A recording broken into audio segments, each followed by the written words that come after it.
Well, we were just coming down the road, sitting in a whole lot of traffic. We couldn't move. We was just sitting there, and there was a curb over to the left side. We couldn't move.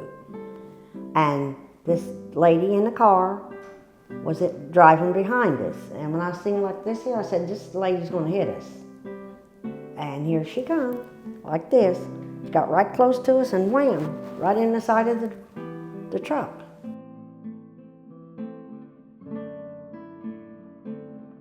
Well, we used you 13 years ago.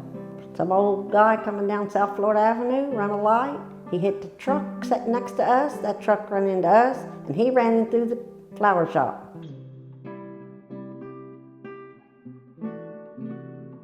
Brooks is the best. Jasmine. She's very nice, very polite, and very helpful. No, everything was perfect.